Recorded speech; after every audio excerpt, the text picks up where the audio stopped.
Hi students, in the previous video we studied about the classical taxonomical tools. We studied taxonomical keys, museum, zoological parks, marine parks and printed taxonomical tools or the classical taxonomical tools. These tools were based on the external appearances, the similarities and dissimilarities of organisms, and we were able to study about the organisms based on that. Later on, there were more technological advancement.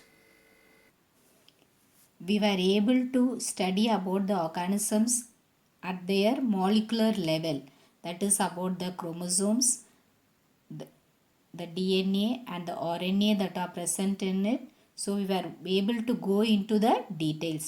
Classical taxonomical tools வந்து ஒரு ஆர்கானிசமோட external appearance அதை வச்சு தான் நம்ம base பண்ணியிருந்தோம், இல்லை அதோடைய physiology அந்த மாதிரி. ஸோ லேட்டர் ஆன் என்னாச்சு, நம்ம வந்து நல்ல டெக்னாலஜிக்கல் அட்வான்ஸ்மெண்ட்டால் நம்மளால் வந்து அதோடைய ஒவ்வொரு ஆர்கானிசமோட டிஎன்ஏ லெவல் அது வரைக்கும் போய் நம்மளால் ஸ்டடி பண்ண முடிஞ்சுது. So that evolved in to the molecular taxonomical tools. So from classical taxonomical tools, there evolved the molecular taxonomical tools. Why are we moving on to molecular taxonomical tools? The accuracy and authenticity is more significant in molecular taxonomical tools. Authenticity is being very genuine or very perfect. Molecular taxonomical tools பார்த்திங்கன்னா நமக்கு ரொம்ப துல்லியமாக ஒரு சின்ன வித்தியாசம் கூட இல்லாமல் கரெக்டான பர்ஃபெக்டான நமக்கு இன்ஃபர்மேஷனை கொடுக்குது. அதனால் நம்ம என்ன பண்ணுறோம், மாலிகுலர் டாக்ஸானமிக்கல் டூல்ஸ்க்கு வந்து இப்போது ஷிஃப்ட் ஆகிட்டோம்.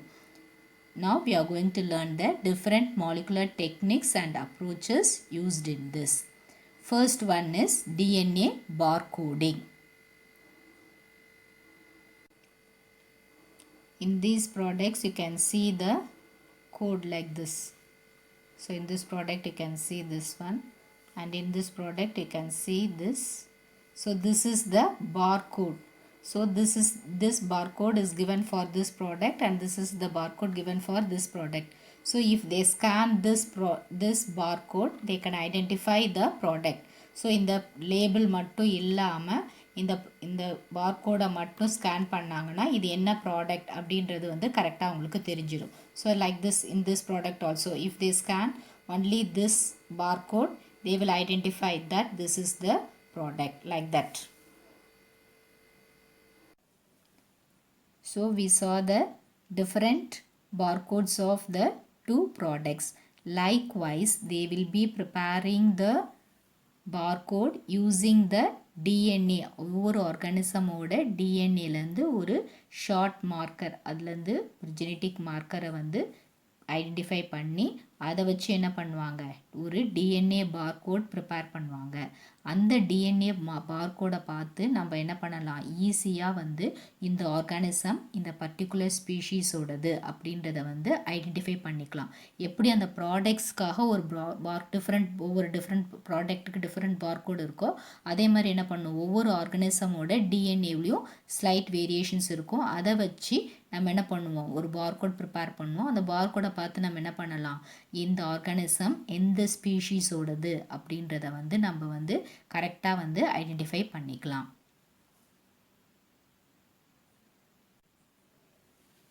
DNA hybridization. DNA hybridization measures the degree of genetic similarity between pools of DNA sequences. அதாவது நிறைய டிஎன்ஏ சீக்வன்சஸ் இருந்தாலும் அதில் இருக்கிற ஆர்கானிசம்ஸோட ஜெனட்டிக் சிமிலாரிட்டியை வந்து நம்ம ஐடென்டிஃபை பண்ணுறதுக்கு யூஸ் பண்ணிக்கலாம். ஸோ அதை எப்படி யூஸ் பண்ணுவாங்க அப்படின்னா, ஃபஸ்ட்டு டிஎன்ஏல 2 ஸ்ட்ராண்ட்ஸ் இருக்கும். அந்த 2 ஸ்ட்ராண்ட்ஸையும் என்ன பண்ணுவாங்க, டீநேச்சுரேஷன் ப்ராசஸ் மூலமாக அந்த 2 ஸ்ட்ராண்டையும் செப்பரேட் பண்ணுவாங்க. செப்பரேட் பண்ணிவிட்டு அதுக்கப்புறம் என்ன பண்ணுவாங்க, நம்ம ஒரு டிஎன்ஏ இருக்குது, ஒரு ஸ்ட்ராண்ட் இருக்குது, அதை இன்னொரு ஆர்கானிசமோட ஸ்ட்ராண்டோட சேர்த்து ரீநேச்சர் செய்வாங்க. ரீநேச்சர் செய்யும் போது ஒரு ஆர்கானிசமோட டிஎன்ஏ ஸ்ட்ராண்டும் இன்னொரு ஆர்கானிசமோட டிஎன்ஏ ஸ்ட்ராண்டும் வருது. அப்போ வந்து ஒன்றா அது ஒத்து போச்சு அப்படின்னா அது ஹைப்ரிடைசேஷனாக இருக்குது. அப்போது ஒரே ஸ்பீஷீஸை சேர்ந்தது அப்படின்றத அதோட ஜீன் மேக்கப்பை வச்சு நம்ம ஐடென்டிஃபை பண்ணிப்போம். இதே வந்து கொஞ்சம் ஒத்து போகாமல் அப்படியே வந்து டிஃப்ரென்ஷியேட் பண்ணி காமிச்சதுன்னா அப்போது நோ ஹைப்ரிடைசேஷன், அப்போது அது இந்த ஸ்பீஷீஸை சேர்ந்தது இல்லை அப்படின்றத வந்து அவங்க ஈஸியாக ஐடென்டிஃபை பண்ணிப்பாங்க. So that is DNA hybridisation. So இது மாதிரி டிஃப்ரெண்ட் ஜெனட்டிக் பூல்ஸ், இது ஒரு டிஎன்ஏ பூல்ஸ் ஆஃப் டிஎன்ஏ இருந்தாலும் அதில் இருந்து நம்ம அதோடைய சிமிலாரிட்டி எந்த அளவுக்கு ஒத்து போகுது அப்படின்றத வந்து நம்ம வந்து 2 ஸ்ட்ராண்டை செப்பரேட் பண்ணி அந்த டிஃப்ரெண்ட் ஸ்ட்ராண்ட்ஸை வந்து நம்ம டிஃப்ரெண்ட் ஆர்கானிசம்ஸோட ஸ்ட்ராண்டை வந்து ஒன்றா கொண்டு வரும்போது நம்ம எந்த அளவுக்கு அது ஒத்து போகுது அப்படின்றத வச்சு நம்ம வந்து அதை ஐடென்டிஃபை பண்ணிக்க முடியும். Next is DNA finger printing.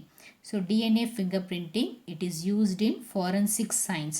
So ஒரு விக்டிம் இருக்காங்க, அவங்கள பற்றி எந்த ஒரு இதுவுமே தெரியல, ஜஸ்ட் அவங்க ஃபிங்கர் பிரிண்ட் மட்டும் இருக்குது அப்படின்னா அந்த விக்டிமோட ஃபிங்கர் பிரிண்ட்டையும் அப்புறம் நமக்கு கிடைச்சிருக்கிற எவிடன்சஸ் அதில் இருக்கிற ஃபிங்கர் பிரிண்ட்டும் ஒத்து போகுதா அப்படின்றத வச்சு நம்ம வந்து இது பண்ணலாம். ஸோ அதை வச்சு அதே மாதிரி தான் வந்து என்ன பண்ணுவாங்க, ஒரு ஆர்கானிசம், ஏற்கனவே ஒரு ஆர்கானிசம் இருக்குது, நம்ம புதுசாக ஒரு ஆர்கானிசம் கண்டுபிடிச்சிருக்கோம், அப்போது இதோடைய கேரக்டரிஸ்டிக்ஸும் இதோட கேரக்டரிஸ்டிக்ஸும் எந்த அளவுக்கு ஒத்து போகுது அப்படின்றத வந்து நம்ம வந்து டிஎன்ஏ ஃபிங்கர் பிரிண்டிங் மூலமாக கண்டுபிடிக்கலாம். So it helps to identify an individual from a sample of DNA by looking at the unique patterns in their DNA. So ஒவ்வொரு ஆர்கானிசம்க்கு பார்த்தீங்கன்னா அதுக்குன்னு ஒரு தனியான ஒரு டிஎன்ஏ மேக்கப் இருக்கும். அப்போது அதோடு நம்ம வச்சிருக்கிற ஏற்கனவே இருக்கிற ஆர்கானிசமுக்கும் நம்ம புதுசாக கண்டுபிடிச்சிருக்கிற ஆர்கானிசமுக்கும் ஒத்து போச்சு அப்படின்னா அப்போது இந்த ஸ்பீஷீஸை சேர்ந்தது அப்படின்றத வந்து நம்ம வந்து ஐடென்டிஃபை பண்ணிக்க முடியும். So that is DNA finger printing. So at present we are using this DNA fingerprinting in forensic science for identifying a victim. Restriction fragment length polymorphisms, RFLP. In this what they will do is they will be using the restriction endonuclease enzyme and they will be cutting the DNA into small fragments. So molecular லெவலில் என்ன பண்ணலான்னா டிஎன்ஏவை வந்து enzymes use பண்ணி வந்து அதை cut பண்ணலாம், ஃப்ராக்மெண்ட்டாக cut பண்ணலாம். ஃப்ராக்மெண்ட்டாக cut பண்ணுறதுக்கு நம்ம என்ன என்சைம் யூஸ் பண்ணுவோம்னா ரெஸ்ட்ரிக்ஷன் எண்டோநியூக்ளியஸ் என்சைம். ஸோ இந்த என்சைம் யூஸ் பண்ணி நம்ம கட் பண்ணுவோம் டிஎன்ஏவை கட் பண்ணிவிட்டு என்ன பண்ணுவாங்க, அது ஒரு ஜெல்லில் வந்து ட்ரீட் பண்ணுவாங்க. ட்ரீட் பண்ணி என்ன பண்ணுவாங்க, அதோடைய மெம்ப்ரெயின்ஸ் வந்து ஃபார்ம் பண்ணுவாங்க. அதே மாதிரி நமக்கு கிடச்சிருக்க டிஃப்ரெண்ட் டிஎன்ஏவோட ஃப்ராக்மெண்ட்ஸ்லேருந்து நம்ம என்ன பண்ணுறோம், மெம்ப்ரெயின்ஸ் ஃபார்ம் பண்ணி நம்ம அதோடைய மேட்சிங்கை வச்சு நம்ம என்ன பண்ணலாம், அந்த ஒவ்வொரு ஆர்கானிசமுக்கும் உள்ள மைன்யூட் டிஃப்ரென்சஸ் அதை வந்து ஈஸியாக அனலைஸ் பண்ணலாம். Understand? So RFLP is used to find the differences in the homologous DNA sequence. அதாவது ஹோமோலாகஸ்ன்றது ஒரே மாதிரி ஜெனட்டிக் பேர் உள்ள டிஎன்ஏ சீக்வன்சஸ்லேயும் இருக்கிற சின்ன சின்ன டிஃபரன்சஸ் அதையும் நம்ம ஐடென்டிஃபை பண்ணலாம். எப்படின்னா அதை வந்து டிஎன்ஏவை ஃப்ராக்மெண்ட்டாக யூஸ் பண்ணுறது after digestion of the DNA samples. The next molecular technique is the polymerase chain reaction, PCR. So நம்ம இப்போ இந்த கொரோனாக்கு கூட சொல்கிறோம் PCR யூஸ் பண்ணுறாங்க அப்படின்னு சொல்லிட்டு. So what we are doing here is we are separating the double stranded DNA. So அந்த 2 டபுள் ஸ்டாண்டர்ட் டிஎன்ஏவோட அந்த ஸ்ட்ராண்ட்ஸை வந்து அப்படியே செப்பரேட் பண்ணுறோம். அதை வந்து செப்பரேட் பண்ணுற ப்ராசஸை நம்ம என்ன சொல்கிறோம், டீநேச்சுரேஷன் அப்படின்னு சொல்கிறோம். திரும்ப வந்து என்ன பண்ணுறோம், அதை ரீநேச்சுரிங் பண்ணி அதோடைய இதை வந்து ஒரு தெர்மல் சைக்ளர் அப்படின்னு இருக்கும், அதில் வந்து நம்ம ட்ரீட் பண்ணுறோம் at a desired temperature. So nearly after 3 hours after அதை ட்ரீட் பண்ண பிறகு பார்த்திங்கன்னா அந்த நம்ம எந்த டிஎன்ஏ வந்து அனுப்பியிருக்கோமோ அதோடைய மல்டிபிள் காப்பீஸ் அதை வந்து அது ப்ரொடியூஸ் பண்ணும். அதுதான் வந்து பாலிமரேஸ் செயின் ரியாக்ஷன். ஸோ நம்ம ஒரு ஸ்பெசிஃபிக் ஜீனையோ இல்லை ஒரு போர்ஷன் ஆஃப் ஜீனோட மல்டிபிள் காப்பீஸை வந்து ப்ரொடியூஸ் பண்ணுறது தான் polymerase chain reaction, that is PCR. We studied the different molecular taxonomical tools. DNA barcoding is used to identify the species of an organism by using the short genetic marker. Next, DNA hybridization is used to measure the degree of genetic similarity between pools of DNA sequences.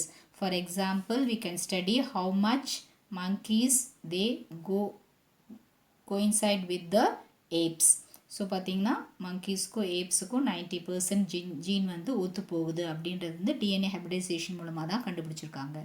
Next DNA finger printing, it is use to find the individual from a sample of DNA by looking at the unique patterns of their DNA. ஏன்னா ஒவ்வொருத்தருக்கும் பார்த்தீங்கன்னா இண்டிவிஜுவலாக தனியாக DNA தான் இருக்கும்.